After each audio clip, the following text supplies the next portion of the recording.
ಪಂಚಾಯಿತಿ ವಿಶೇಷ ಕಾರ್ಯಕ್ರಮಕ್ಕೆ ಸ್ವಾಗತ. ನಾನು ಹರಿಪ್ರಸಾದ್. ದಿನದ ಪ್ರಮುಖ ಸುದ್ದಿಗಳ ನಿಖರ ವರದಿ, ಯಾವುದೇ ಪಕ್ಷಪಾತವಿಲ್ಲದ ನೇರ ಮಾತು, ನಿಮ್ಮನ್ನ ದಾರಿ ತಪ್ಪಿಸದ ವಿಶ್ವಾಸಾರ್ಹ ವಿಶ್ಲೇಷಣೆ. ಇದುವೇ ನ್ಯೂಸ್ 18ನ ಪಂಚಾಯಿತಿ. ಮಾಸ್ಕ್ ಮ್ಯಾನ್ ಅನ್ನ ಕರೆದೊಯ್ದು ಸ್ಥಳ ಮಹಜರು ಮಾಡಲಾಗ್ತಾ ಇದೆ. SIT ದಟ್ಟ ಕಾಡಿನ ಒಳಗೆ ಪೊಲೀಸರ ತಂಡ ದೂರುದಾರನ ಜೊತೆಗೆ ಹೋಗಿ ಆತ ತೋರಿಸಿದ ಜಾಗಗಳನ್ನು ಗುರುತು ಹಾಕ್ತಾ ಇದೆ. SIT ತನಿಖಾಧಿಕಾರಿಗಳು ಬಹಳ ನಾಜೂಕಾಗಿ ಹಳೆಯ ಪ್ರಕರಣದ ಬೆನ್ನತ್ತಿದ್ದಾರೆ. ಇದುವೇ ಇವತ್ತಿನ ಪಂಚಾಯಿತಿಯ ಮೊದಲ ಸುದ್ದಿ, ಕಾಡೊಳಗಿನ ರಹಸ್ಯ.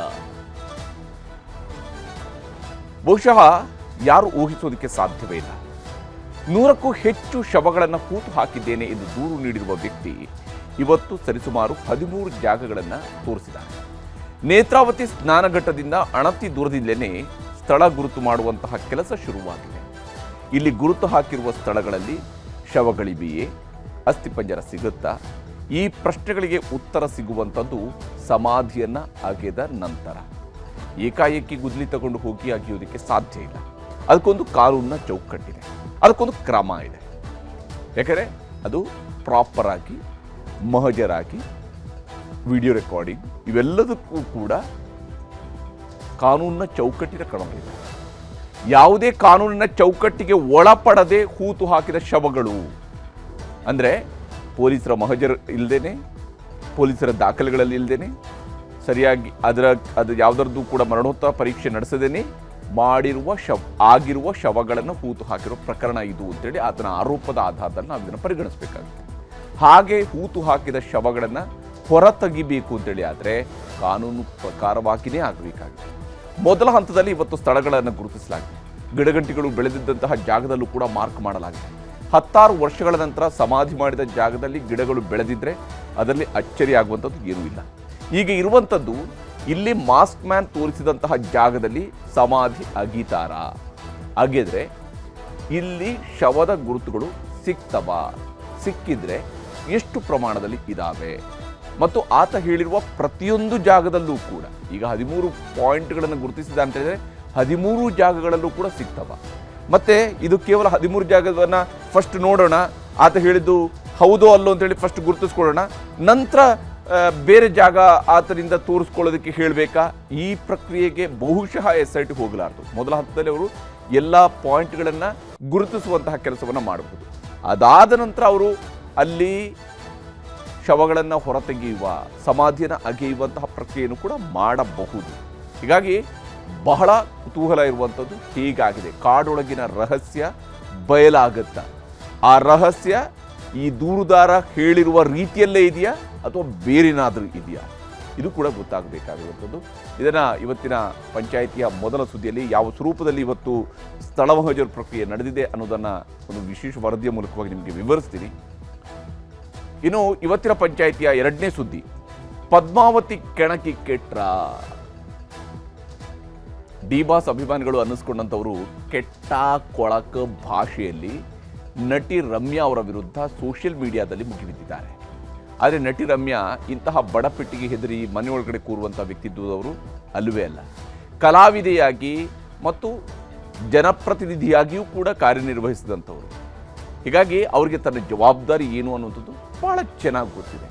ಮತ್ತು ಈ ರೀತಿಯ ಕೆಟ್ಟ ಕೊಳಕು ಭಾಷೆಯ ಮೂಲಕವಾಗಿ ಅವ್ರನ್ನ ಮನೆ ಒಳಗಡೆ ಕೂರುವಂಗೆ ಮಾಡ್ಬೋದು, ಅವರು ನಮ್ಮ ತಂಟೆಗೆ ಬರದಂಗೆ ಮಾಡಬಹುದು, ಅವರು ಇದರ ಬಗ್ಗೆ ಉಸಿರೆತ್ತದಂಗೆ ಮಾಡಬಹುದು, ಅವರು ಹೆದರಿ ಕೂತ್ಕೋಬಹುದು. ಈ ರೀತಿಯಾದಂತಹ ತಲೆಯಲ್ಲಿ ಅಹಂಕಾರ ತುಂಬಿಕೊಂಡಿರುವಂತಹ ವ್ಯಕ್ತಿತ್ವಗಳಿರ್ತವಲ್ಲ, ಆ ಅಹಂಕಾರವನ್ನು ಇಳಿಸೋದಕ್ಕೆ ಬೇಕಾಗಿರುವ ಕಾನೂನು ಪ್ರಕ್ರಿಯೆಗಳಿಗೆ ಹೋಗಿದ್ದಾರೆ.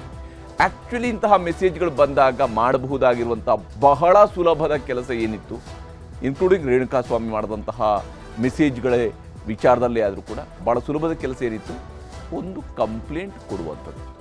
ನಂತರ ಕಾನೂನಿದೆ, ಕಾನೂನಿನ ಪ್ರಕ್ರಿಯೆ ಆಗುತ್ತೆ. ಅವರು ಮಾಡಿಲ್ಲ, ಇವರು ಮಾಡೋದಕ್ಕೆ ಶುರು ಮಾಡಿದ್ದಾರೆ. ರಮ್ಯಾ ಆ ಕೆಲಸವನ್ನು ಶುರು ಮಾಡಿದ್ದಾರೆ. ಯಾವ ಸ್ವರೂಪದಲ್ಲಿ ರಮ್ಯಾರನ್ನ ಕೆಣಕಿ ಇವರುಗಳು ಕೆಟ್ಟಿದ್ದಾರಾ ಅನ್ನುವಂಥದ್ದನ್ನು ಕೂಡ ನಿಮಗೆ ತೋರಿಸ್ತೀನಿ ಇವತ್ತಿನ ಪಂಚಾಯಿತಿಯ ಎರಡನೇ ಸುದ್ದಿಯಲ್ಲಿ. ಈಗ ಮೊದಲ ಸುದ್ದಿ ಕಡೆಗೆ ಹೋಗೋಣ. ಕಾಡೊಳಗಿನ ರಹಸ್ಯ. ಯಾವ ಸ್ವರೂಪದಲ್ಲಿ ಕಾಡೊಳಗೆ ರಹಸ್ಯವನ್ನು ಹುಡುಕುವ ಕೆಲಸ ನಡೆದಿದೆ, ಯಾವ ಸ್ವರೂಪದಲ್ಲಿ ಒಂದೊಂದು ಪಾಯಿಂಟನ್ನು ಮಾಡಲಾಗಿದೆ, ಆ ವ್ಯಕ್ತಿ ತಾನು ಇಲ್ಲಿ ಶವಗಳನ್ನು ಹೂತಿದ್ದೀನಿ ಅಂತ ಹೇಳ್ತಾ ಇರುವಂತಹ ವ್ಯಕ್ತಿ ಯಾವ ಸ್ವರೂಪದಲ್ಲಿ ಒಂದೊಂದು ಜಾಗವನ್ನು ಕೂಡ ಗುರುತಿಸುವ ಕೆಲಸವನ್ನು ಮಾಡ್ತಾ ಇದ್ದಾರೆ. ಆತ ಗುರುತಿಸಿದಂತಹ ಜಾಗದಲ್ಲಿ ಇವರು ಮಾರ್ಕ್ ಮಾಡ್ತಾ ಹೋಗಿರುವಂಥದ್ದು, ಅದರ ಬಗ್ಗೆ ಒಂದು ವರದಿ ನಿಮಗೆ.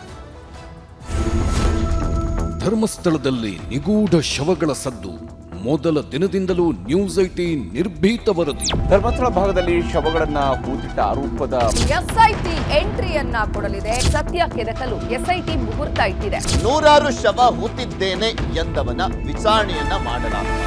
ಎಸ್ಐಟಿ ಟೀಮ್ ರಚನೆಯ ನಂತರದಲ್ಲಿ ನಿನ್ನೆಯಿಂದ ಇಲ್ಲಿವರೆಗೂ ಆಗಿರುವಂತಹ ಪ್ರಮುಖ ಬೆಳವಣಿಗೆಗಳು. ಧರ್ಮಸ್ಥಳದಲ್ಲಿ ನಿಗೂಢ ಶವಗಳ ಸದ್ದು ಅನ್ನೋದನ್ನ ಮೊದಲ ದಿನದಿಂದಲೂ ನಿರ್ಭೀತ ವರದಿ ಮಾಡಿದ್ದು ನಿಮ್ಮ ನ್ಯೂಸ್ 18. ತಲೆಬುರುಡೆ ಸಾಕ್ಷ್ಯ ಕೊಟ್ಟಿದ್ದ ಅನಾಮಿಕ ವ್ಯಕ್ತಿಯನ್ನ ಕರ್ಕೊಂಡು ಬರ್ತಾರೆ ಅಂತ ನಿಖರ ಮಾಹಿತಿ ಕೊಟ್ಟಿದ್ದು ನಿಮ್ಮ ನ್ಯೂಸ್ 18. ಇವತ್ತು ಅನಾಮಿಕ ವ್ಯಕ್ತಿಯನ್ನ ಕರ್ಕೊಂಡು ಬಂದು ಸ್ಥಳ ಮಹಜರು ಮಾಡಿದ್ದನ್ನು ನಿರಂತರವಾಗಿ ಲೈವ್ ಕವರೇಜ್ ಮಾಡಿದ್ದು ನಿಮ್ಮ ನ್ಯೂಸ್ 18. ಎಲ್ಲರಿಗಿಂತ ಮೊದಲು ಇವತ್ತು ನಡೆದ ಸ್ಥಳ ಮಹಜರು ದೃಶ್ಯಗಳನ್ನೂ ಜನರಿಗೆ ತೋರಿಸಿದ್ದು ನಿಮ್ಮ ನ್ಯೂಸ್ 18. ನೇತ್ರಾವತಿ ಸ್ನಾನಘಟ್ಟದ ಬಳಿ ಅನಾಮಿಕನ ಜೊತೆ ಸ್ಥಳ ಮಹಜರ್.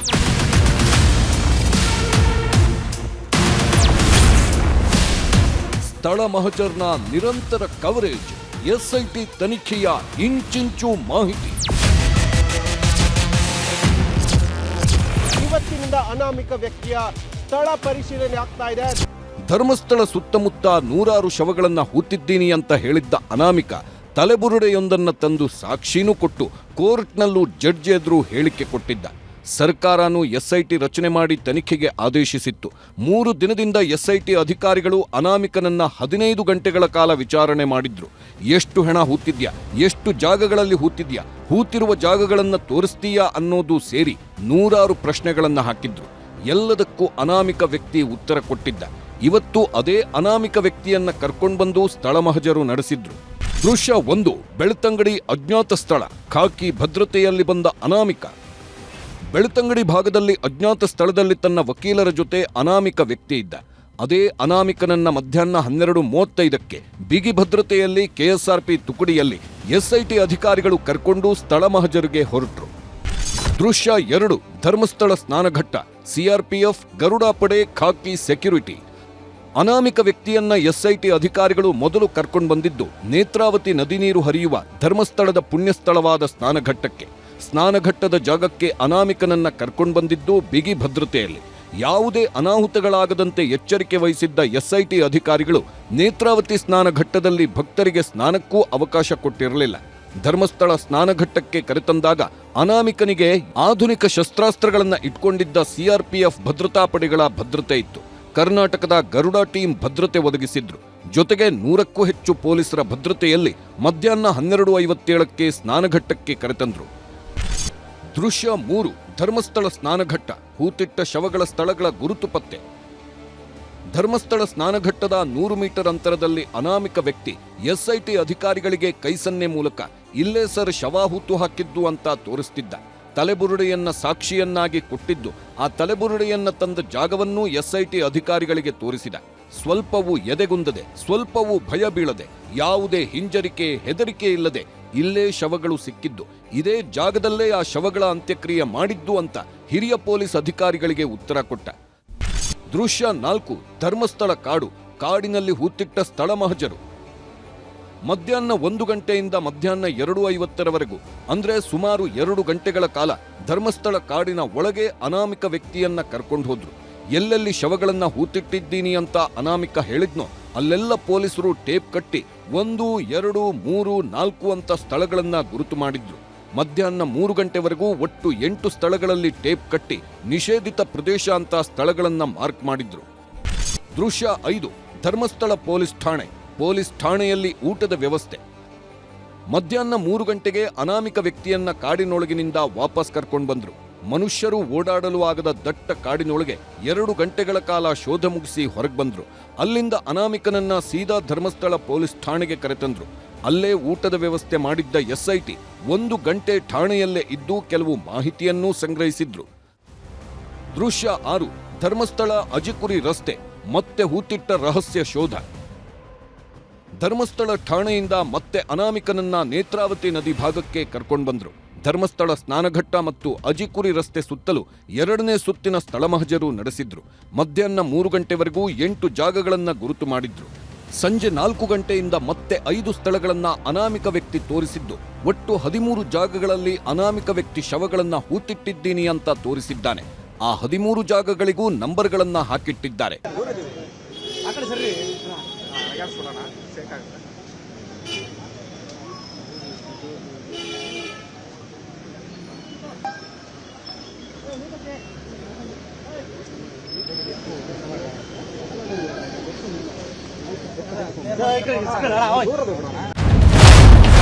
ದೃಶ್ಯ 7. ಡ್ರೋನ್ ಕಣ್ಗಾವಲು, ಗುರುತಿಸಿದ ಜಾಗಗಳಿಗೆ ಎಎನ್ಎಫ್ ಭದ್ರತೆ. ಅನಾಮಿಕ ಶವ ಹೂತಿಟ್ಟಿದ್ದೀನಿ ಅಂತ ತೋರಿಸಿರುವ 13 ಸ್ಥಳಗಳನ್ನ ಡ್ರೋನ್ ಮೂಲಕ ವಿಡಿಯೋ ಮಾಡಿಕೊಳ್ಳಲಾಗಿದೆ. ಜೊತೆಗೆ 13 ಸ್ಥಳಗಳಿಗೂ ನಕ್ಸಲ್ ನಿಗ್ರಹ ಪಡೆ ಸಿಬ್ಬಂದಿಯನ್ನ ಭದ್ರತೆಗೆ ನಿಯೋಜಿಸಲಾಗಿದೆ. ಒಂದೊಂದು ಸ್ಥಳಕ್ಕೂ ತಲಾ 2 ಶಸ್ತ್ರಸಜ್ಜಿತ ಎಎನ್ಎಫ್ ಸಿಬ್ಬಂದಿಯನ್ನ ಹಾಕಲಾಗಿದೆ. ಇಡೀ ರಾತ್ರಿ ಎಎನ್ಎಫ್ ಸಿಬ್ಬಂದಿ ಕಾವಲಿಗೆ ಇರುತ್ತಾರೆ. ಜೊತೆಗೆ ಎಸ್ಐಟಿ ಪೊಲೀಸ್ ಅಧಿಕಾರಿಗಳ ತಂಡವೂ ಎಲ್ಲವನ್ನ ಮಾನಿಟರ್ ಮಾಡುತ್ತಿದೆ. ಎಸ್ಐಟಿ ಈಗಾಗಲೇ ಹಲವು ಪ್ರದೇಶಗಳನ್ನು ಗುರುತು ಮಾಡಿದೆ. ನೇತ್ರಾವತಿಯ ನದಿಯ ತಟದಲ್ಲಿರುವಂಥ ಕಾಡು ಮತ್ತು ಅಜಿಕರಿ ಎಂಬಲ್ಲಿ ಸಂಪರ್ಕ ಮಾಡುವಂಥ ರಸ್ತೆ, ಈ ಎಲ್ಲ ಭಾಗದಲ್ಲಿ ಅನಾಮಿಕ ವ್ಯಕ್ತಿ ಹೇಳಿದಂಥ ಗುರುತನ್ನು ಈಗ ನೋಟ್ ಮಾಡಿಕೊಂಡಿರುವಂಥದ್ದು. ನಾಳೆ ಉತ್ಖನನ ಕಾರ್ಯ ನಡೆಯುತ್ತೆ ಅಂತ ಹೇಳಲಾಗ್ತಾ ಇದೆ. ಅಲ್ಲಿ ತನಕ ಟೈಟ್ ಪ್ರೊಟೆಕ್ಷನನ್ನು ಆ ಭಾಗಕ್ಕೆ ಕೊಡಲಾಗಿರುವಂಥದ್ದು ನೀವು ದೃಶ್ಯಗಳಲ್ಲಿ ಗಮನಿಸ್ತಾ ಇದ್ದೀರಿ. ಎಎನ್ಎಫ್ ಸಿಬ್ಬಂದಿ ಶಸ್ತ್ರ ಸಹಿತವಾಗಿ ಆ ಪ್ರದೇಶಗಳಿಗೆ ಈಗ ಭದ್ರತೆಯನ್ನು ಕೊಡ್ತಾ ಇದ್ದಾರೆ. ನಾಳೆಯೇ ಮಹಜರು ಸ್ಥಳದಲ್ಲಿ ಹೂತಿಟ್ಟ ರಹಸ್ಯ ಹುಡುಕಾಟ.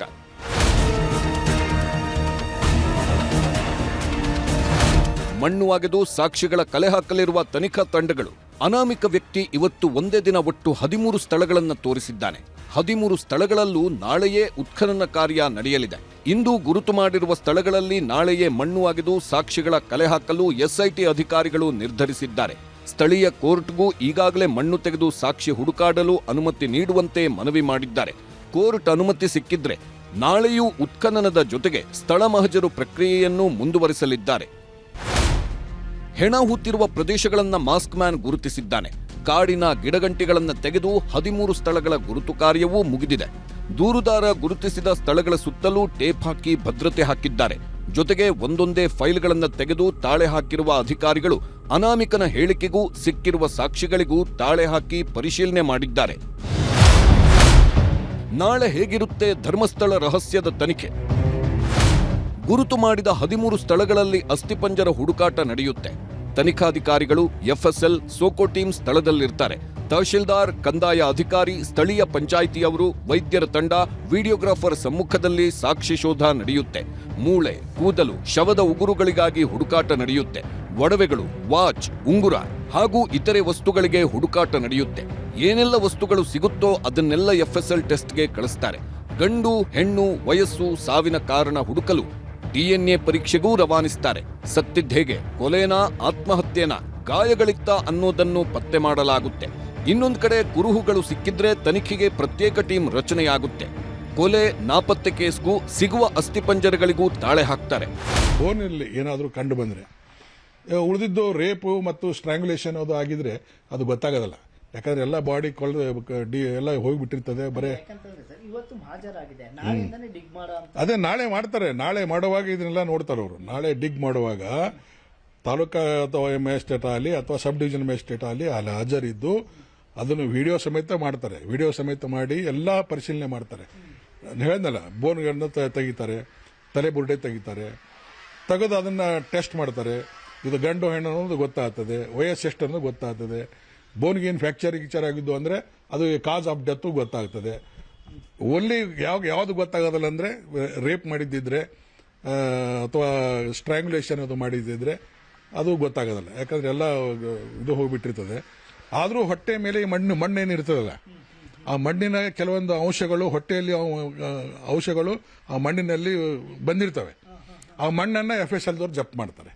ಜಪ್ತ್ ಮಾಡಿ ಅದ್ರ ಏನಾದರೂ ಅದರಲ್ಲಿ ಕಂಟೆಂಟ್ಸ್ ಏನಾದರೂ ಸಿಗ್ತಾವೋ ಹೇಗೋ ಅಂತ ಅನ್ನೋದು ಅದನ್ನು ಸಹ FSL ದವ್ರು ರಿಪೋರ್ಟ್ ಕೊಡ್ತಾರೆ. ಧರ್ಮಸ್ಥಳ ಸುತ್ತಲೂ 100 ಶವಗಳನ್ನು ಹೂತಿಟ್ಟಿದ್ದೀನಿ ಅಂತ ಅನಾಮಿಕ ಹೇಳಿದ್ದಾನೆ. ಅನಾಮಿಕನ ಹೇಳಿಕೆ ಆಧರಿಸಿ ರಹಸ್ಯ ಭೇದಿಸೋ ಕೆಲಸಕ್ಕೂ ಎಸ್ಐಟಿ ಕೈ ಹಾಕಿದೆ. ಅಸ್ಥಿಪಂಜರಗಳು ಸಾಕ್ಷಿಗಳು ಸಿಕ್ಕಿದ್ದೇ ಆದ್ರೆ ಎಸ್ಐಟಿಗೆ ಅಸಲಿ ಸವಾಲು ಆಗಿನಿಂದಲೇ ಶುರುವಾಗಲಿದೆ. ಆಮೇಲೆ ಅನಾಮಿಕ ವ್ಯಕ್ತಿಯನ್ನ ನ್ಯಾಯಾಧೀಶರ ಮುಂದೆ ಹಾಜರುಪಡಿಸಿ ಇನ್ನಷ್ಟು ಮಾಹಿತಿಗಳ ಸಂಗ್ರಹಕ್ಕಾಗಿ ವಶಕ್ಕೆ ಪಡೆಯಲಿದ್ದು, ಅನಾಮಿಕ ಮಾಸ್ಕ್ ಮ್ಯಾನ್ನನ್ನೇ ಅಪ್ರೂವರ್ ಆಗಿ ಪರಿಗಣಿಸುವ ಸಾಧ್ಯತೆಗಳೂ ಇವೆ. ಒಟ್ಟಾರೆ ಧರ್ಮಸ್ಥಳ ಸುತ್ತಲಿನ ನಿಗೂಢ ಶವಗಳ ರಹಸ್ಯ ನಿಜಕ್ಕೂ ಸಿಗುತ್ತಾ? 20-30 ವರ್ಷಗಳ ಹಿಂದಿನ 100 ಶವಗಳ ಅಸ್ಥಿಪಂಜರಗಳು ಪತ್ತೆಯಾಗುತ್ತಾ ಅನ್ನೋದೇ ಕುತೂಹಲ. ಕ್ಯಾಮರಾಮನ್ ನಿಖಿಲ್ ಸುವರ್ಣ ಜೊತೆ ಕಿಶನ್ ಶೆಟ್ಟಿ, ನ್ಯೂಸ್ 18 ಮಂಗಳೂರು. ಇಲ್ಲಿ ಕಾನೂನು ಪ್ರಕ್ರಿಯೆ ಈಗಷ್ಟೇ ಆರಂಭ ಆಗಿದೆ. ಇದನ್ನ ಈಗ ಆತ ಒಂದಿಷ್ಟು ಜಾಗಗಳನ್ನು ಗುರುತಿಸಿದ ತಕ್ಷಣ ಅಲ್ಲಿ ಶವ ಸಿಕ್ಕೇ ಬಿಡ್ತು ಅಂತೇಳಿ ಆಗಲಿ, ಅಥವಾ ಅಲ್ಲಿ ಶವ ಸಿಕ್ಕೋದೇ ಇಲ್ಲ ಅಂತೇಳಿ ಆಗಲಿ, ಎರಡನ್ನೂ ಊಹಿಸೋದಕ್ಕೆ ಸಾಧ್ಯ ಇಲ್ಲ. ಇದು ಊಹೆಯ ಮೇಲೆ ನಡೆಯುವಂಥದ್ದು ಅಲ್ಲ. ಇಲ್ಲಿ ನಡೆಯುವಂಥದ್ದು ಆಧಾರದ ಮೇಲೆ, ಸಾಕ್ಷಿಗಳ ಆಧಾರದ ಮೇಲೆ, ಆತ ಗುರುತಿಸಿರುವಂತಹ ಜಾಗಗಳಲ್ಲಿ ಆತ ಹೇಳಿದ ರೀತಿಯಲ್ಲಿನೇ ಶವಗಳನ್ನು ಹೂತಿಡಲಾಗಿದೆಯಾ ಇಲ್ವಾ, ಇದರ ಬಗ್ಗೆ ಈಗ ತಿಳ್ಕೊಳ್ಳುವಂತಹ ಕೆಲಸವನ್ನು ಮಾಡ್ತಾರೆ. ನಾಳೆಯಿಂದಲೇ ಸಮಾಧಿ ಅಗಿತಾರ ಅಥವಾ ಎಲ್ಲ ಪಾಯಿಂಟ್ಗಳನ್ನು ಆತ ಗುರುತಿಸಿದ ನಂತರ ಸಮಾಧಿ ಅಗಿತಾರ ಗೊತ್ತಿಲ್ಲ. ಅದು ಪೊಲೀಸರು SIT ಅವರು ಡಿಸೈಡ್ ಮಾಡ್ತಾರೆ ಹೇಗೆ ಮಾಡಬೇಕು ಅಂತೇಳಿ. ಆದರೆ ಒಂದಂತೂ ಸ್ಪಷ್ಟ, ಕಾನೂನಿನ ಪ್ರಕ್ರಿಯೆ ಶುರುವಾಗಿದೆ. ಇದು ಆರಂಭ ಅಷ್ಟೇ. ಮುಂದೆ ಏನೇನು ಆಗುತ್ತೆ ಒಂದೊಂದನ್ನು ಕೂಡ ನೋಡ್ತಾ ಹೋಗೋಣ, ನೋಡುವಂಥದ್ದು, ಅದನ್ನು ರಿಪೋರ್ಟ್ ಮಾಡ್ತೀವಿ. ನಿಮಗೆ ಎಕ್ಸಾಕ್ಟ್ ಏನು ಆಗ್ತಾ ಇದೆ ಅನ್ನೋಂಥದ್ದು ಹೇಳುವಂತಹ ಜವಾಬ್ದಾರಿ ಮಾತ್ರ ನಮ್ಮದು. ಆ ಜವಾಬ್ದಾರಿಯನ್ನು ನಾವು ನಿಭಾಯಿಸ್ತಾ ಇರುವಂಥದ್ದು. ಕಾಡೊಳಗಿನ ರಹಸ್ಯವನ್ನು ಈಗ ಆತ ತೋರಿಸ್ತಾ ಇದ್ದಾನೆ. ಅಲ್ಲಿ ನಿಜಕ್ಕೂ ರಹಸ್ಯ ಇದೆಯಾ ಗೊತ್ತಾಗೋದಿದೆ. ಆ ಸತ್ಯ ಬಯಲಾಗಬೇಕಾಗಿದೆ. ಅಲ್ಲಿ ಶವ ಇದ್ರೂ ಸತ್ಯ, ಶವ ಇಲ್ಲದೆ ಇದ್ರೂ ಕೂಡ ಸತ್ಯ. ಡಿ ಬಾಸ್ ಅಂತೇಳಿ ದರ್ಶನ್ ಅವ್ರನ್ನ ಅವರ ಅಭಿಮಾನಿಗಳು ಕರೀತಾರೆ. ಅವರ ಅಭಿಮಾನಿಗಳನ್ನ ಇದೇ ಡಿ ಬಾಸ್ ಸೆಲೆಬ್ರಿಟೀಸ್ ಅಂತ ಕರೀತಾರೆ. ಆದರೆ ಆ ಸೆಲೆಬ್ರಿಟೀಸ್ ಈ ಡಿ ಬಾಸ್ಗೆ ತಂದಿಟ್ಟಿರುವಂತಹ ಕಾನೂನಿನ ಸಮಸ್ಯೆ ಮತ್ತಿನ್ನೊಂದಷ್ಟು ಈ ಮನುಷ್ಯನ ವ್ಯಕ್ತಿತ್ವನೇ ಹೀಗೇನಾ ಅನ್ನುವಂಥ ರೀತಿಯಲ್ಲಿ ಚಿತ್ರಿಸುವಂತೆ ಮಾಡ್ತಾ ಇದೆ. ಯಾಕೆಂದರೆ ರಮ್ಯಾ ಅವರು ಇವತ್ತು ಪೊಲೀಸ್ ಠಾಣೆಗೆ ಹೋಗಿ ಒಂದು ದೂರನ್ನು ಕೊಟ್ಟಿದ್ದಾರೆ, ಕಮಿಷನರ್ ಆಫೀಸ್ಗೆ ಹೋಗಿ ಒಂದು ದೂರನ್ನು ಕೊಟ್ಟಿದ್ದಾರೆ. ಯಾಕೆಂದರೆ ಅವರ ವಿರುದ್ಧ ಕೆಟ್ಟ ಕೊಳಕು ಭಾಷೆಯನ್ನು ಬಳಕೆ ಮಾಡಿಕೊಂಡು ಕಾಮೆಂಟ್ಗಳನ್ನು ಮಾಡ್ತಾ ಇದ್ದಾರೆ ಡಿ ಬಾಸ್ ಅಭಿಮಾನಿಗಳು ಅಂತ ಹೇಳ್ಕೊಳ್ತಿರುವಂಥ ಆ ಸೆಲೆಬ್ರಿಟೀಸ್. ಅದಕ್ಕೆ ರಮ್ಯಾ ಅವರು ದೂರನ್ನು ದಾಖಲಿಸಿದ್ದಾರೆ. ಅವರ ದೂರಿನಲ್ಲಿರುವಂಥ ಅಂಶಗಳನ್ನು ನೋಡ್ತಾ ಹೋದಾಗ ದರ್ಶನ್ ಫ್ಯಾನ್ಸ್ ವಿರುದ್ಧ ಫುಲ್ ಗರಂ ಆಗಿದ್ದಾರೆ ನಟಿ ರಮ್ಯಾ ಅವರು. ಯಾವ ಕಾರಣಕ್ಕಾಗಿ ಅನ್ನೋದ್ರೆ ಅಲ್ಲಿ ಬಳಕೆ ಮಾಡಿರ್ತಕ್ಕಂತಹ ಅವರ ಪ್ರೊಫೈಲ್ಗಳು, ಅವರು ಬಳಕೆ ಮಾಡಿರ್ತಕ್ಕಂಥ ಪದಗಳು, ದರ್ಶನ್ ಫ್ಯಾನ್ಸ್ ಮಾಡಿರೋ ಕೊಳಕು ಕಮೆಂಟ್ಗಳ ಬಗ್ಗೆ ಅವರು ದೂರು ಕೊಟ್ಟಿದ್ದಾರೆ. ಬೆಂಗಳೂರಿನ ನಗರ ಪೊಲೀಸ್ ಆಯುಕ್ತರಿಗೆ ನೇರವಾಗಿ ದೂರನ್ನು ನೀಡಿದ್ದಾರೆ ನಟಿ ರಮ್ಯಾ. 43 ಮಂದಿ ವಿರುದ್ಧ ದೂರು ನೀಡಿದ್ದಾರೆ ರಮ್ಯಾ ಅವರು. 43 ಮಂದಿಯ ವಿರುದ್ಧ ದೂರನ್ನು ಕೊಟ್ಟಿದ್ದಾರೆ. ಯಾಕಂದರೆ ಕೆಟ್ಟ ಕೊಳಕು ಭಾಷೆಯನ್ನು ಬಳಕೆ ಮಾಡಿದ್ದಾರೆ. ಕೊಳಕು ಮನಸ್ಥಿತಿಯುಳ್ಳವರ ವಿರುದ್ಧ ಕಠಿಣ ಕ್ರಮಕ್ಕೆ ಅವರು ಆಗ್ರಹಿಸಿದ್ದಾರೆ ಮತ್ತು ಈ ಮೂಲಕವಾಗಿ ಕಾನೂನಿನ ಚೌಕಟ್ಟು ಮೂಲಕ ಅವರ ಮೇಲೆ ಕ್ರಮ ಕೈಗೊಳ್ಳಬೇಕು ಅಂತ ಕೇಳಿಕೊಂಡಿದ್ದಾರೆ. ಇಲ್ಲಿ ಡಿ ಬಾಸ್ ಫ್ಯಾನ್ಸ್ ಟಾರ್ಗೆಟ್ ಆಗಿರೋದು ಯಾಕೆ? ಯಾಕೆಂದರೆ ಅವರದೇ ಕಾರಣಕ್ಕಾಗಿ ದರ್ಶನ್ ಅಭಿಮಾನಿಗಳಿಂದ ಕೆಟ್ಟ ಕೊಳಕು ಭಾಷೆಗಳ ಬಳಕೆಯಾಗಿದೆ. ದರ್ಶನ್ ಅವ್ರ ವಿಚಾರಕ್ಕೆ ಸಂಬಂಧಪಟ್ಟಂತೆ ನಡೀತಾ ಇರುವಂತಹ ಒಂದು ಕಾನೂನು ಸಮರಲ್ಲಿ ನಡೀತಾ ಇದೆ. ದರ್ಶನ್ಗೆ ಬೇಲ ಜೇಲ ಇದು ನಿರ್ಧಾರ ಆಗುವಂಥದ್ದಿದೆ. ಸುಪ್ರೀಂ ಕೋರ್ಟ್ ತನ್ನ ತೀರ್ಪನ್ನು ಕೊಡುತ್ತೆ. ಅದರ ಮಧ್ಯದಲ್ಲಿ ರಮ್ಯಾ ವಿಚಾರದಲ್ಲಿ ಅವರ ಅಭಿಮಾನಿಗಳು ಮುಗಿಬಿದ್ದಿದ್ದಾರೆ. ನನಗೆ ಇಂಥ ಪರಿಸ್ಥಿತಿ ಬಂದರೆ ಬೇರೆಯವರ ಕಥೆ ಏನು ಅಂತೇಳಿ ಅವರು ಕೇಳ್ತಾ ಇದ್ದಾರೆ. ಯಾಕಂದರೆ ಅವರೊಬ್ಬರು ಸೆಲೆಬ್ರಿಟಿ, ಅವರೊಬ್ಬರು ಮಾಜಿ ಸಂಸದೆ, ಅಂಥವ್ರಿಗೇನೆ ಈ ರೀತಿಯಾಗಿ ಕೆಟ್ಟ ಕೊಳಕು ಭಾಷೆಯಲ್ಲಿ ಬರೀತಾರೆ ಅಂತೇಳಿ ಆದರೆ ಉಳಿದವ್ರ ಪರಿಸ್ಥಿತಿ ಏನಾಗಬೇಕು? ದರ್ಶನ್ ಫ್ಯಾನ್ಸ್ಗೆ ಪಾಠ ಕಲಿಸಬೇಕು, ಸಮಾಜಕ್ಕೆ ಒಳ್ಳೆ ಸಂದೇಶ ಪಾಸ್ ಆಗಬೇಕು ಅನ್ನುವಂತಹ ಮನವಿಯನ್ನು ಅವರು ಮಾಡ್ಕೊಂಡಿದ್ದಾರೆ. ಹೆಣ್ಮಕ್ಕಳ ಫೋಟೋ ಹಾಕ್ಕೊಂಡು ದುರ್ಬಳಕೆ ಮಾಡಿದ್ದಾರೆ ಅನ್ನೋಂಥನ್ನು ಕೂಡ ರಮ್ಯಾ ಅವರು ವಿವರಿಸಿದ್ದಾರೆ. ರೇಣುಕಾಸ್ವಾಮಿ ಬದಲು ನಿಮ್ಮನ್ನು ಕೊಲೆ ಮಾಡಬೇಕಿತ್ತು ಅಂತ ಕೂಡ ಕಮೆಂಟನ್ನು ಹಾಕಿದ್ದಾರೆ. ನಿಮ್ಮನ್ನು ಅತ್ಯಾಚಾರ ಮಾಡ್ತೀವಿ ಅಂತೆಲ್ಲ ಮೆಸೇಜ್ ಮಾಡಿದ್ದಾರೆ. ನೋಡಿ, ಇದು ಕ್ಲಿಯರ್ ಆಗಿ ಭಾರತದ ಕಾನೂನಿನ ಪ್ರಕಾರ ದೊಡ್ಡದಾದಂತಹ ಒಂದು ಅಪರಾಧಿಕ ಮನಸ್ಥಿತಿ, ಆ ಇಚ್ಛೆ. ರೇಣುಕಾಸ್ವಾಮಿಗೂ ದರ್ಶನ್ ಫ್ಯಾನ್ಸ್ಗೂ ವ್ಯತ್ಯಾಸವೇ ಇಲ್ಲ ಅಂತ ಹೇಳಿ ರಮ್ಯಾ ಅವರು ಹೇಳಿದ್ದಾರೆ. ಪವಿತ್ರ ಗೌಡಗೆ ಮೆಸೇಜ್ ಮಾಡಿದರೆ ತಪ್ಪು, ರೇಣುಕಾಸ್ವಾಮಿ ಹಾಗೆ ಎಲ್ಲ ಮೆಸೇಜ್ ಮಾಡಿದರೆ ಅದು ತಪ್ಪು, ನನ್ನ ಬಗ್ಗೆ ಮೆಸೇಜ್ ಹಾಕಿದರೆ ತಪ್ಪಲ್ವಾ ಅಂತ ಕೇಳ್ತಿದ್ದಾರೆ. ಹಾಗಾದ್ರೆ ನನ್ನ ಬಗ್ಗೆ ಹಾಕಿದರೆ ತಪ್ಪಲ್ವಾ ಅನ್ನುವಂತಹ ಪ್ರಶ್ನೆಯನ್ನು ರಮ್ಯಾ ಅವರು ಕೇಳಿದ್ದಾರೆ. Celebrity I am use to trolling, ಅದು ಇದ್ದೇ ಇರುತ್ತೆ. ಬಟ್ ಈ ಮಟ್ಟಕ್ಕೆ ನಾನು ಯಾವತ್ತೂ ಎಕ್ಸ್ಪೀರಿಯನ್ಸ್ ಮಾಡಿರಲಿಲ್ಲ. ಸೊ ಹಾಗಾಗಿ ನನಗೆ ಅನ್ನಿಸ್ತು ಈ ರೇಣುಕಾ ಸ್ವಾಮಿಗೂ ಮತ್ತೆ ಇವ್ರು ಮೆಸೇಜ್ ಮಾಡೋದಕ್ಕೂ ಏನೂ ವ್ಯತ್ಯಾಸನೇ ಇಲ್ಲ. ಆ್ಯಂಡ್ ಸೊ ಖಂಡಿತವಾಗ್ಲೂ ನನಗೆ ಈ ಥರ ಕಳಿಸ್ತಾರೆ ಅಂದರೆ ಇನ್ನು ಸಾಮಾನ್ಯ ಹೆಣ್ಮಕ್ಳಿಗೆ ಯಾವ ಥರ ಕಳಿಸ್ತಾ ಇರ್ಬೋದು. ನಮ್ಮ ಸಮಾಜ ಎಷ್ಟು ಕೀಳ್ಮಟ್ಟಕ್ಕೆ ಬಂದಿದೆ ಅಂತ ನನಗೆ ತುಂಬ ಬೇಸರ ಆಯಿತು. ಸೊ ಹಾಗಾಗಿ ಐ ಥಾಟ್ ದ್ಯಾಟ್ ಇದನ್ನ ಹಾಗೆ ಸುಮ್ಮನೆ ಬಿಡಬಾರ್ದು ಅಂತ. ಸೊ ಹಾಗಾಗಿ ನಾನು ಇವತ್ತು ಬಂದು ಕಮಿಷನರ್ ಸಾಹೇಬ್ಗೆ ನಾನು ಕಂಪ್ಲೇಂಟ್ ಕೊಟ್ಟಿದ್ದೀನಿ. The given rape threats, Renuka Swamy ಬದಲು ನಿಮ್ಮನ್ನು ಮರ್ಡರ್ ಮಾಡಬೇಕಾಗಿತ್ತು ಅಂತ ಹಾಕಿದ್ರು. ಮತ್ತೆ ಬೇರೆ I can't even repeat it. ಇನ್ನೊಂದು ಏನಂದ್ರೆ ನನಗೆ ಆಕ್ಚುಲಿ ಇಷ್ಟು ಕೆಟ್ಟ ವರ್ಡ್ಸ್ ನನ್ನ ಲೈಫಲ್ಲಿ ನಂಗೆ ಗೊತ್ತಿರಲಿಲ್ಲ. ಆ್ಯಂಡ್ ಇವತ್ತು ಆ ಮೀನಿಂಗು ನನಗೆ ಗೊತ್ತಿಲ್ಲ. But I just know it's bad words ಅಂತ. ಸೊ ಅದು ನಿಮ್ಗೆ ಸಿಗತ್ತೆ ಕಾಪಿ, ಸೊ ನೀವೇ ನೋಡಿ. ಡಿ ಬಾಸ್ ಫ್ಯಾನ್ಸ್ಗೂ ಅನ್ಸುತ್ತೆ ರೇಣುಕಾ ಸ್ವಾಮಿ ಮಾಡಿದ ತಪ್ಪಂತ, ಮತ್ತೆ ನೀವ್ ಮಾಡ್ತಿರೋದು ಸೇಮ್ ಟು ಸೇಮ್ ಅಲ್ವಾ? ಅದು ತಪ್ಪಂತ ಇವ್ರಿಗೆ ಅನ್ಸಲ್ವಾ? I am shock. ಅಂದ್ರೆ ಪವಿತ್ರ ಗೌಡೆ ಕಳ್ಸಿದ್ ಮಾತ್ರ ನಿಮ್ಗೆ ರೋಷ ಬಂತು, ಕೋಪ ಬಂತು. ಅದೇ ಬೇರೆ ಹೆಣ್ಮಕ್ಳಿಗೆ ಅಲ್ಲ. ನೀವ್ ಯೋಚನೆ ಮಾಡಿ ನನಗೆ ಈ ತರ ಕಳಿಸ್ತಾರಂದ್ರೆ ಐ ಆಮ್ ಜಸ್ಟ್ ವಂಡ್ರಿಂಗ್. ನೋಡಿ, ರಮ್ಯಾ ಅವರು ಬಹಳ ಕ್ಲಿಯರ್ ಆಗಿ ತನ್ನ ಮೇಲೆ ಆಗಿರತಕ್ಕಂಥ ಈ ರೀತಿಯಂಥ ಟ್ರೋಲ್ ದಾಳಿಯನ್ನ ಹೇಗೆ ಎದುರಿಸಬೇಕು ಕಾನೂನು ಪ್ರಕಾರವಾಗಿ ಅದನ್ನು ಅವರು ಮಾಡ್ತಾ ಇದ್ದಾರೆ. ಮತ್ತು ಆ ಶಾಕ್ ನನಗೂ ಕೂಡ ಆಗಿದೆ ಅನ್ನೋದನ್ನು ಹೇಳಿದರೆ, ಆದರೆ ಅವರ ಜವಾಬ್ದಾರಿಯನ್ನು ಅವರು ಮರ್ತಿಲ್ಲ. ಇಲ್ಲಿ ದರ್ಶನ್ಗೂ ಕಾನೂನು ಪಾಠವನ್ನು ನಟಿ ರಮ್ಯಾ ಅವರು ಮಾಡಿದ್ದಾರೆ. ಯಾಕಂದರೆ ಈ ವಿಚಾರಗಳಲ್ಲಿ ಸೆಲೆಬ್ರಿಟಿಯಾಗಿ ಕಾನೂನು ಪಾಲಿಸಬೇಕಿತ್ತು, ಕಾನೂನನ್ನು ಗೌರವಿಸಬೇಕಲ್ವಾ? ಯಾಕಂದರೆ ಸೆಲೆಬ್ರಿಟಿ ಈಗ ಅವರು ಕೂಡ ಮಾಡ್ತಿರೋದು ಅದೇ ಕೆಲಸನ. ರಮ್ಯಾ ಅವರು ಅವರೊಬ್ಬರು ಸೆಲೆಬ್ರಿಟಿ, ಅವ್ರ ಮೇಲೆ ಹೀಗೆ ಟ್ರೋಲ್ ಮಾಡಿದಾಗ, ಅವ್ರ ಮೇಲೆ ಈ ರೀತಿಯಾಗಿ ವೈಯಕ್ತಿಕ ದಾಳಿ ಮಾಡಿದಾಗ ಅವರು ಕಾನೂನಿನ ಪ್ರಕಾರ ಏನಿದೆ ಅದನ್ನು ಮಾಡ್ತಾ ಇದ್ದಾರೆ. ಅದು ಮಾಡಬೇಕಾಗಿರೋ ಜವಾಬ್ದಾರಿ, ಆ ಜವಾಬ್ದಾರಿಯನ್ನು ಅವ್ರು ನಿಭಾಯಿಸ್ತಾ ಇದ್ದಾರೆ. ಫ್ಯಾನ್ಸ್ಗೆ ಬುದ್ಧಿ ಹೇಳಿ ಎಲ್ಲರನ್ನು ಸುಮ್ಮನಿರಿಸಬೇಕಿತ್ತಲ್ವಾ? ನೀವು ಒಂದು ಮಾತು ಹೇಳಿದ್ರೆ ನಿಮ್ಮ ಫ್ಯಾನ್ಸ್ ಕೇಳ್ತಾರೆ, ಅವ್ರನ್ನ ನೀವು ಸೆಲೆಬ್ರಿಟೀಸ್ ಕರಿತೀರಿ, ಅವ್ರಿಗೆ ನೀವು ಹೇಳಬೇಕಿತ್ತಲ್ವಾ? ಇನ್ನು ಮುಂದೆ ಯಾರು ಕೂಡ ಈ ರೀತಿಯಾಗಿ ಕೆಟ್ಟದಾಗಿ ಕಾಮೆಂಟ್ ಮಾಡಬೇಡಿ ಅಂತೇಳಿ.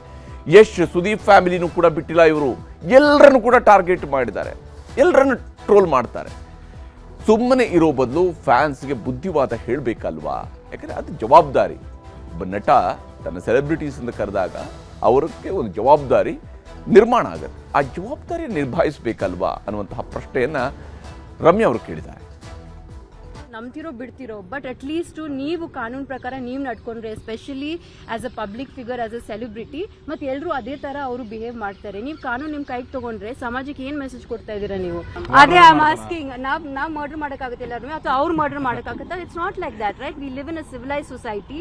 ಒಂದು ಲಾ ಅಂತ ಇದೆ, ಒಂದು ಪೊಲೀಸ್ ಅಂತ ಇದೆ, ಒಂದು ಕಾನ್ಸ್ಟಿಟ್ಯೂಷನ್ ಅಂತ ಇದೆ. We all have to abide by it. ಅಕಸ್ಮಾತ್ ಅದಾಗದೆ ಹೋದ್ರೆ just imagine what will happen to society. ಅವ್ರು ಬೇಕಂತ ಹುಡುಗಿರ ಹೆಸರು ಯೂಸ್ ಮಾಡ್ತಾ ಇದಾರೆ, ಹುಡುಗಿರ್ ಫೋಟೋ ಯೂಸ್ ಮಾಡ್ತಾ ಇದಾರೆ. ನನ್ಗನ್ಸಲ್ಲ ಈ ತರ ಯಾವ ಬಾಯಲ್ಲೂ, ಹೆಣ್ಮಕ್ಳು ಬಾಯಲ್ಲಂತೂ ಈ ತರ ಪದಗಳು ಬರೋದು ಸಾಧ್ಯನೇ ಇಲ್ಲ. ಐ ಡೆಫಿನೆಟ್ಲಿ ಫೀಲ್ ದಟ್ ಇವ್ರು ಯಾರೋ ಒಬ್ರು ಕೂತ್ಕೊಂಡು ಒಂದು 100 ಅಕೌಂಟ್ ಮಾಡಿದ್ದಾರೆ, ಯಾವುದಕ್ಕೂ ಮುಖನೂ ಇಲ್ಲ, ಹೆಸರು ಇಲ್ಲ, ಏನೇನೋ ಯೂಸರ್ ನೇಮ್ ಯೂಸ್ ಮಾಡ್ತಾ ಇದ್ದಾರೆ. ಎಸ್ಪೆಷಲಿ ಹೆಣ್ಮಕ್ಳದು ಫೋಟೋಸ್ ಮಿಸ್ಯೂಸ್ ಮಾಡ್ತಾ ಇದ್ದಾರೆ. 100% ಅವ್ರ ಜವಾಬ್ದಾರಿ ಇದೆ. ಅವರು ಇದನ್ನ ಮುಂಚೆನೆ ಮಾಡಬೇಕಾಗಿತ್ತು. ಆಕ್ಚುಲಿ ಅವ್ರು ಮುಂಚೆನೆ ಮಾಡಿದಿದ್ರೆ ರೇಣುಕಾ ಸ್ವಾಮಿ ಅವರು ಈ ತರ ಮೆಸೇಜ್ಗಳು ಕಳಿಸ್ತಾ may be he would not have scent also. ಯಾರು ಗೊತ್ತು ಅಲ್ವಾ? ಯಾಕಂದ್ರೆ ರೇಣುಕಾ ಸ್ವಾಮಿ ದರ್ಶನ್ ಫ್ಯಾನ್ ಅಲ್ವಾ? ಅವ್ರ ಮುಂಚೆನೆ, ನಾನು 2 ವರ್ಷ ಮುಂಚೆನೆ ಹೇಳಿದ್ದೆ ಈ ತರ ಆಗ್ತಾ ಇದೆ ಅಂತ. ಅಟ್ಲೀಸ್ಟ್ ಅವಾಗ ಏನಾದ್ರೂ ಅವ್ರ ಕ್ರಮಕ್ಕೆ ತಗೊಂಡಿದ್ರೆ, ಈ ತರ ಅವ್ರ ಫ್ಯಾನ್ಸ್ಗೆ ಹೇಳಿದ್ರೆ maybe Renuka Swami incident ಆಗದೆ ಇರ್ಬೋದೇನೋ. ಏಕೆಂದರೆ ಫ್ಯಾನ್ಸ್ ತಮಗೆ ಬೇಕಾದ ರೀತಿಯಲ್ಲಿ ಮೆಸೇಜ್ಗಳನ್ನು ಹಾಕ್ತಾರೆ ಅಂತ ಹೇಳ್ಕೊಂಡಿದ್ದಾಗ ಅವರ ಪಾಲಿನ ಹೀರೋ ಆಗಿರುವಂತಹ ವ್ಯಕ್ತಿಗಳಿಗೂ ಒಂದು ಜವಾಬ್ದಾರಿ ಇರುತ್ತೆ. ಹೌದು, ಅವರು ಫ್ಯಾನ್ಸ್ ಮಾಡುವ ಎಲ್ಲ ತಪ್ಪುಗಳಿಗೆ ಇವ್ರನ್ನ ಹೊಣೆಗಾರರನ್ನಾಗಿ ಮಾಡೋಕ್ಕೆ ಆಗೋದಿಲ್ಲ, ಅದು ನಿಜ, ಅದು 100% ನಿಜ. ಅವ್ರನ್ನ ಹೊಣೆಗಾರರನ್ನಾಗಿ ಮಾಡೋಕ್ಕಾಗೋದಿಲ್ಲ. ಆದರೆ ಅವ್ರಿಗೊಂದು ಜವಾಬ್ದಾರಿ ಇರುತ್ತೆ. ಆ ಜವಾಬ್ದಾರಿಯ ಮೂಲಕವಾಗಿ ಅವ್ರು ಹೇಳಬೇಕಾಗತ್ತೆ, ಅವ್ರ ಫ್ಯಾನ್ ಫಾಲೋವರ್ಸ್ಗೆ ಹೇಳಬೇಕಾಗತ್ತೆ, ನೋಡ್ರಪ್ಪ ಹಿಂಗೆ ಮಾಡಬೇಡಿ, ಇದು ಅಲ್ಲ, ಈ ರೀತಿಯಾದಂತಹ ಕಾಮೆಂಟ್ಗಳನ್ನು ಮಾಡೋದು, ಬೇರೆಯವ್ರನ್ನ ಟ್ರೋಲ್ ಮಾಡೋದನ್ನು ನಿಲ್ಲಿಸಿ ಅಂತೇಳಿ ಹೇಳುವಂಥ ಧೈರ್ಯ ಬೇಕು. ಹಾಗಿದ್ದಾಗ ಮಾತ್ರ ಇಂತಹ ಕಾನೂನಿನ ಚೌಕಟ್ಟಿನಲ್ಲಿ ಇಂತಹ ಕಿರಿಕಿರಿಯನ್ನು ಅನುಭವಿಸೋದಿದೆಯಲ್ಲ, ಇದರಿಂದ ತಪ್ಪಿಸ್ಕೊಳ್ಳೋದಕ್ಕೆ ಸಾಧ್ಯತೆ ಇಲ್ಲದೆ ಹೋದರೆ ಈ ರೀತಿಯಾದಂತಹ ಕಾನೂನಿನ ಸಂಕಷ್ಟಗಳು ಎದುರಾಗ್ತಾ ಇರ್ತವೆ. ಇದನ್ನು ಅರ್ಥ ಮಾಡ್ಕೊಳ್ಬೇಕಾಗಿರುವಂಥದ್ದು. ಇದಾಗಿತ್ತು ಇವತ್ತಿನ ಪಂಚಾಯಿತಿ. ನಮಸ್ಕಾರ.